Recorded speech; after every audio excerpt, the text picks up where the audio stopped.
باللہ من الشیطان الرجیم بسم اللہ الرحمن الرحیم ان الصلاۃ تنہا عن الفحشاء والمنکر صدق اللہ العلی العظیم و صدق رسولہ النبی الامین الکریم ونحن علی ذلک لمن الشاہدین والشاکرین والحمد للہ رب العالمین۔ عقیدت و محبت کے ساتھ اپنے آقا صلی اللہ علیہ وسلم کی بارگاہ میں درود و سلام پڑھے اللہ رب محمد صلی اللہ علیہ وسلم نحن عباد محمد صلی اللہ علیہ وسلم علی ذبیہ و علیہ ابد الدہور وکرمہ۔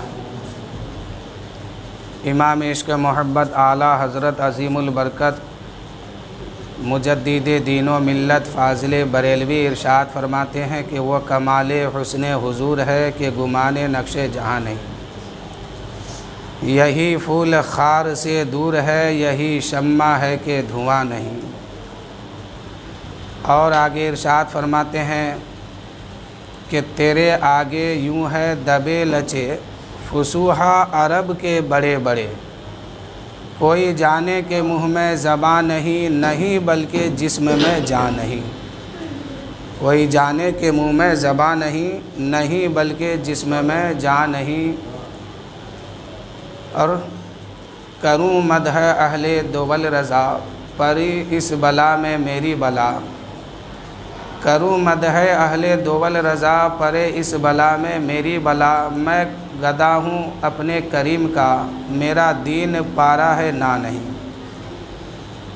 اللہ تعالیٰ قرآن مقدس میں ارشاد فرمایا ان الصلاۃ تنہا عن الفحشاء والمنکر، بے شک نماز بے حیائی اور بری باتوں سے روکتی ہے۔ پچھلے جمعہ کو میں بتایا تھا کہ ایک بچہ نے اپنے استاد سے سوال کیا تھا کہ حضرت جب اس آیت کا مطلب اور معنی اور مفہوم یہی ہے کہ نماز بے حیائی اور بری باتوں سے روکتی ہے تو ہر نمازی کو بے حیائی اور بری باتوں سے روکنا چاہیے۔ اس بچے نے جب سوال کیا تھا تو ان کے استاد نے فرمایا کہ بیٹا اس آیت کریمہ پر شک مت کر، آیت بتا رہی ہے کہ نمازیوں کو ہر وہ بری عادت سے رکنا چاہیے، جیسے کسی مسلمان کو تکلیف دینا، اس کی بے عزتی کرنا، اس کے بارے میں برا بھلا کہنا، یہ عام ہو گیا ہے آج کے دور میں۔ اللہ کے نبی صلی اللہ علیہ وسلم ارشاد فرماتے ہیں کہ سود یعنی اتنا روپیہ دو، اتنا دن کے بعد ہم اتنا لیں گے، اس کو سود کہا جاتا ہے۔ ایک بات طے ہوتی ہے، نہیں دو گے اتنا دن میں پھر اتنا بڑھے گا، اس کو سود کہتے ہیں۔ اللہ کے نبی صلی اللہ علیہ وسلم ارشاد فرماتے ہیں کہ سود کھانا حرام ہے اور 70 گناہوں کا مجسمہ ایک سود ہے، یہ مجموعہ سود کو کہا گیا، یعنی 70 گناہ مل کر کے ایک سود کا گناہ بنتا ہے۔ آگے اللہ کے نبی صلی اللہ علیہ وسلم ارشاد فرماتے ہیں کہ ان 70 میں سب سے کم تر جو گناہ ہے اپنی ماں سے بدکاری کرنا۔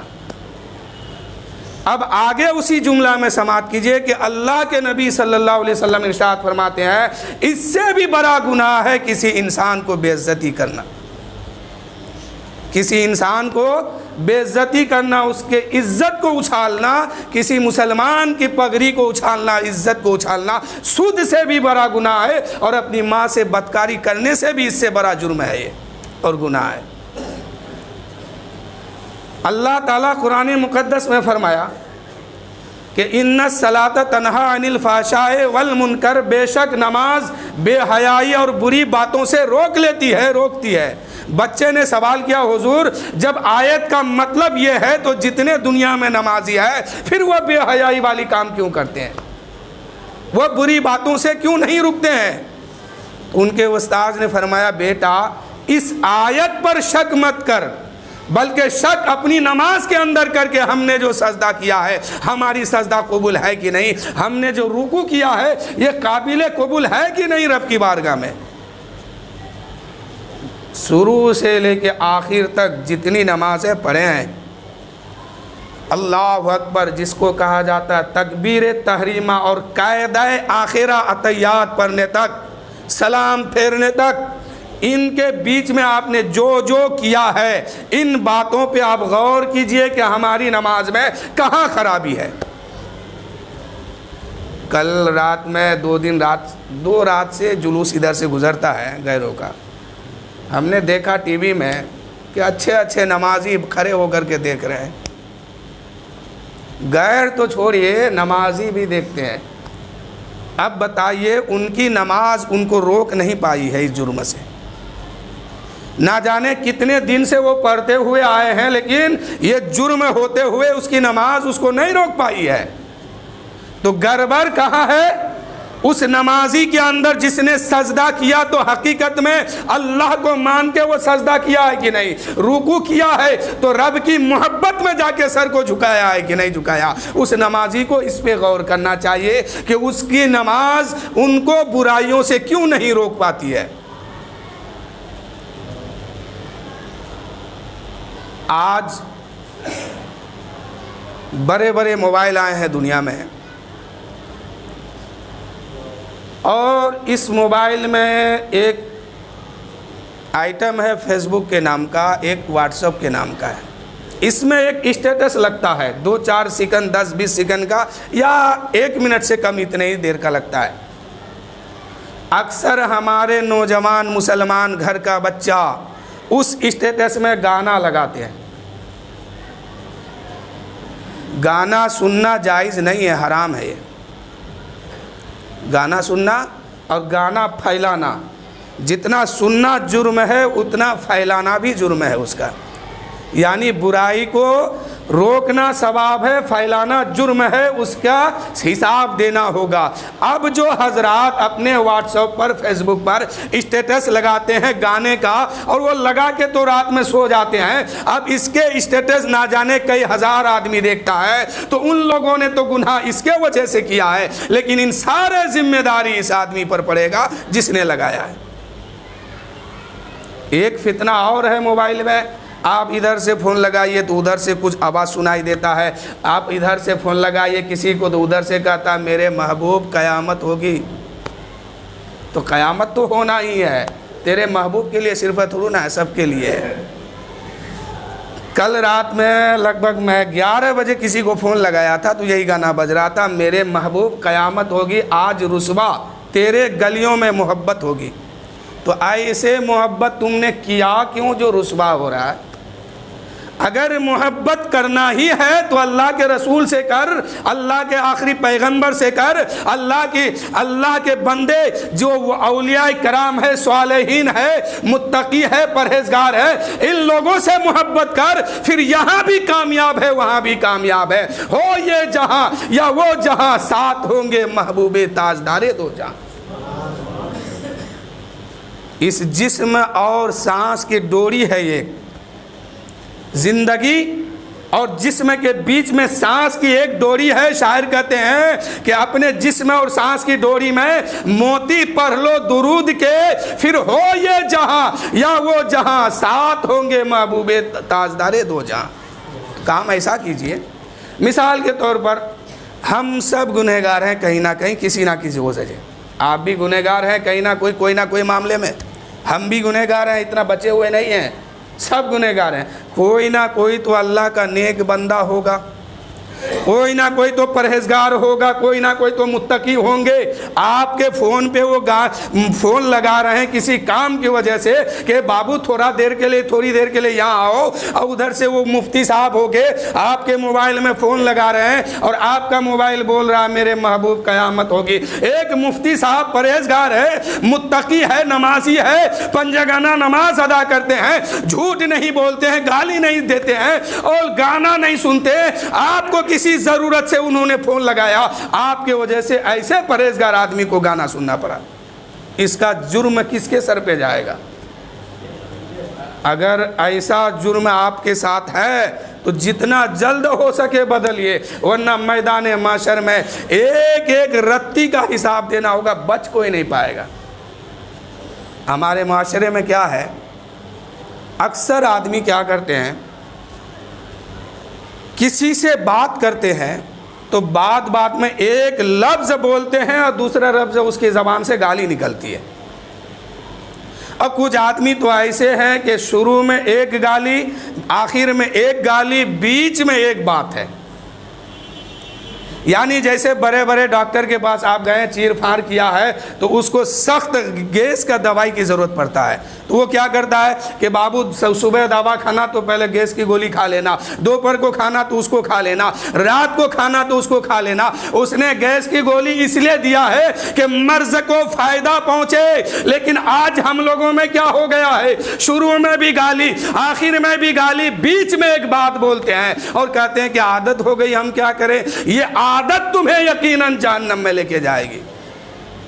مرنے کے بعد اللہ، کل ہی فیضان سنت میں پڑھ رہا تھا تو اس میں ایک بات آئی تھی اسی گالی کے تعلق سے کہ جو انسان گالی دیتا ہے، گالی جیسے ایک آدمی دوسرے کو گالی دیتا ہے، گالی جس کو دیا گیا اس کا ریئیکشن اس کے اندر کچھ نہیں ہوتا ہے، کوئی اثر اس کے اوپر نہیں جاتا ہے۔ جس نے گالی دیا تباہی اس کے لیے ہے، جس نے گالی دیا بربادی اس کے لیے ہے۔ اللہ تعالیٰ فرماتا ہے کہ جو گالی دیتا ہے اس کی نیکی ضائع ہو جاتا ہے، اس کی نیکی تباہ و برباد ہو جاتا ہے۔ دے گالی اور بھی، ایک تو ہم نیکی کر نہیں پا رہے ہیں، جو بھی تھوڑا بہت کیے ہیں تو بچانے کی کوشش نہیں کیے ہیں۔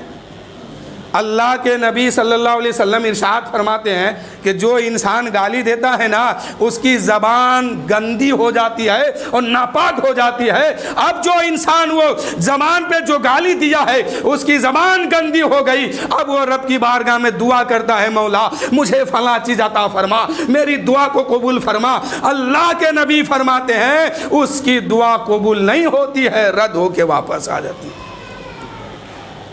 گالی دینا کوئی آسان نہیں ہے، یا آپ کسی کو گالی دیتے ہیں تو وہ گالی اس کو جا کے لگتی نہیں ہے، اس کا اثر بھی اس کو کچھ نہیں ہوتا ہے، الٹا یہ ہے کہ آپ کی نیکی برباد ہو جائے گی۔ اور لوگ کیا کہتے ہیں کہ ہم نے فلانے صاحب کو اس کے منہ کے سامنے اتنا گالی دیے ہیں، اتنا گالی دیے ہیں کہ جب تک جیے گا بیٹا یاد رکھے گا۔ لیکن میرے دوستوں نہیں، وہ تو جیتے جی ہی یاد رکھے گا، اور گالی دینے والا مرنے کے بعد ہمیشہ ہمیشہ یاد رکھے گا۔ اس لیے کہ مرنے کے بعد جب قبر میں جائے گا نیکی کی ضرورت ہوگی، اب وہ نیکی تلاش کریں گے، ہم نے تو فلاں دن یہ کام کیا تھا، اس کی نیکی کہاں ہے، ہم نے یہ کام کیا تھا، اس کی نیکی کہاں ہے، ہم نے یہ کام کیا تھا، اس کی نیکی کیا کہاں ہے۔ رب فرمائے گا اے میرے بندے، دنیا میں رہ کے تو گالی بکتا تھا، اسی جرم سے تیری نیکی تباہ و برباد ہو گئی، ختم ہو گئی۔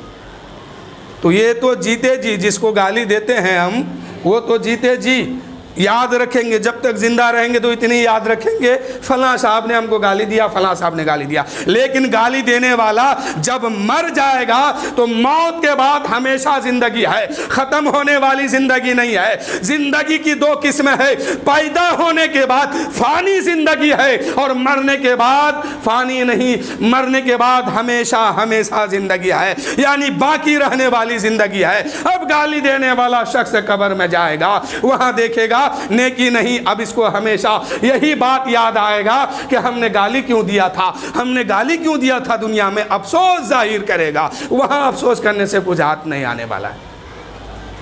آج ہمارے نوجوان طبقے،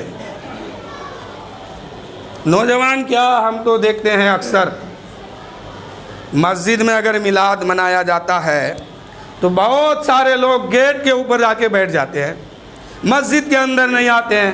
اور جگہوں پہ میں نے میلاد کرنے گیا، ابھی نومبر کا مہینہ سامنے ہے، ایک دن میں لوگ 2-3 دن میلاد کرتے ہیں، لیکن نہ گھر والا سدھرتا ہے نہ باہر والا سدھرتا ہے۔ نہ گھر والا سمجھتا ہے، نہ جو سننے آیا ہے وہ اس بات کو مانتا ہے۔ کیا کرتا ہے لوگ، کچھ لوگ آتے ہیں آگے تو بیٹھ جاتے ہیں، لیکن کچھ لوگ کونا پکڑ کے کھڑے ہو جاتے ہیں۔ 10 آدمی ادھر کھڑے ہوتے ہیں، 10 آدمی ادھر کھڑے ہوتے ہیں۔ مسجد میں اگر میلاد منایا جاتا ہے، لوگ مین گیٹ کے پاس کھڑے ہو جاتے ہیں اور کہتے ہیں بعد میں جب سمجھا اس بات کو، سوچنے لگا اس بات کو، آخر وجہ کیا ہے؟ مسلمان یہ بھی ہے، مسلمان وہ بھی ہے، کھڑا ہونے والا بھی کلمہ پڑھتا ہے، بیٹھنے والا بھی کلمہ پڑھتا ہے، نبی کی امت وہ بھی ہے، نبی کی امت یہ بھی ہے، نبی کی شریعت کو یہ بھی مانا ہے، نبی کی شریعت کو وہ بھی مانا ہے، نبی کا کلمہ یہ بھی پڑھ کے بیٹھا ہے، نبی کا کلمہ پڑھ کے وہ بھی کھڑا ہے، نبی کی میلاد میں یہ بھی آیا ہے،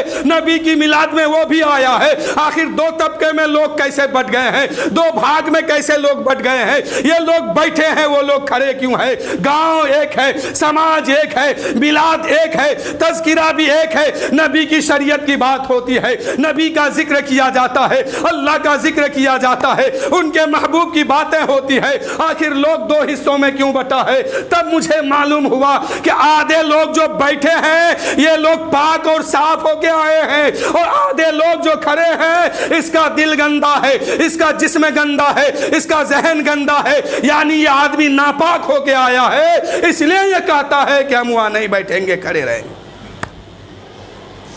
اب بخاری شریف کی حدیث سنو، ہر آدمی چاہے بوڑھا ہے، بچہ ہے، جوان ہے یا کوئی بھی ہے، غور سے سنیے اور اپنا فیصلہ خود کیجئے گا۔ صحابہ کرام حضرت عبداللہ ابن عباس روایت کرتے ہیں، بخاری شریف کی حدیث ہے کہ میرے نبی صلی اللہ علیہ وسلم راستے سے چلتے چلتے 2 قبروں کے بیچ میں جا کے رک گئے۔ جب 2 قبروں کے بیچ سے گزر ہوا، میرے نبی رک گئے اور میرے آقا ارشاد فرماتے ہیں، اے صحابیوں جانتے ہو ان 2 قبروں کے اندر جو مردے موجود ہیں ان پر اللہ کا عذاب مسلط ہے، اللہ کا عذاب مسلط ہے۔ میرے نبی صلی اللہ علیہ وسلم بات کو صاف ظاہر کرتے ہیں اور ارشاد فرماتے ہیں، اے صحابی جانتے ہو ان دونوں پر عذاب کیوں ہو رہا ہے؟ عذاب میں یہ گرفتار کیوں ہو گیا ہے؟ عذاب کے اندر یہ مبتلا کیوں ہو گیا ہے؟ صحابی نے عرض کی، یا رسول اللہ، اللہ جانے یا اللہ کا رسول جانے۔ میرے نبی فرماتے ہیں، اے صحابی سنو سنو، یہ 2 آدمی جو اللہ کے عذاب میں مبتلا ہے بہت چھوٹا سا گناہ کی وجہ سے مبتلا ہے۔ اگر یہ چاہتا تو بچ سکتا تھا، چاہتا تو اس سے پرہیز بھی کر سکتا تھا، چاہتا تو اس گناہ سے یہ محفوظ بھی ہو سکتا تھا، لیکن انہوں نے دنیا میں رہ کر کے اس بات کا خیال نہیں رکھا ہے، اس لیے بڑی چھوٹی سی بات کی وجہ سے یہ دونوں عذاب الہی میں گرفتار ہے۔ صحابی نے کہا، یا رسول اللہ وہ کس وجہ سے عذاب میں مبتلا ہے؟ میرے نبی فرماتے ہیں کہ ایک شخص ایسا ہے، یعنی ان 2 قبروں میں 2 مردے لیٹے ہیں، ایک قبر والے پر اس لیے عذاب ہو رہا ہے کہ یہ جب پیشاب کرتا تھا تو پیشاب کے چھینٹے سے نہیں بچتا تھا۔ جب پیشاب کے چھینٹے سے نہیں بچتا ہے تو ان کے قبر میں عذاب مسلط ہے۔ تو آپ کا جسم اگر پاک نہیں ہوگا، آپ کا دل پاک نہیں ہوگا، آپ کا کان، ناک، آنکھ، منہ سب پاک نہیں ہوگا تو آپ کا کیا حال ہوگا؟ نبی فرماتے ہیں، اے صحابی سنو سنو، ایک عذاب میں اس لیے مبتلا ہے کہ جب یہ بیت الخلا جاتا تھا یا حاجت کے لیے جاتا تھا، پیشاب کرتا تھا، اس کے چھینٹے سے نہیں بچتا تھا، حالانکہ یہ بچ سکتا تھا لیکن اس نے پرواہ نہیں کی، اسی وجہ سے اللہ نے اس کو عذاب میں مسلط کر دیا۔ اب بتائیے، جو آدمی چاہے جوان ہو یا بچہ ہو، کوئی آدمی آج کے دور میں 2 دن 3 دن ہفتہ ٹھنڈی کا موسم آ رہا ہے، لوگ ہفتہ تک ناپاک رہ جاتے ہیں، مسجد کے اندر نہیں آتے ہیں، آنے کہو بیٹھنے کے لیے یا میلاد میں شامل ہونے کہو تو کہتا ہے کہ جسم پاک نہیں ہے، جسم گندا ہے۔ تو میرے دوستو، اگر اسی حالت میں موت آ گئی تو رحمت کے فرشتے نہیں آئیں گے آپ کو لینے، عذاب کے فرشتے آئیں گے۔ اور سوچو ذرا، یہ فرشتے آپ کی روح کو لے کے رب کی بارگاہ میں پہنچیں گے، کون سا منہ اپنے رب کی بارگاہ میں دکھائیں گے، کون سا چہرہ لے کے جائیں گے کہ یہ میرا بندہ آیا ہے تو ناپاکی کی حالت میں آیا ہے۔ اب موت کا کوئی ٹھکانہ ہے کب آئے نہیں آئے؟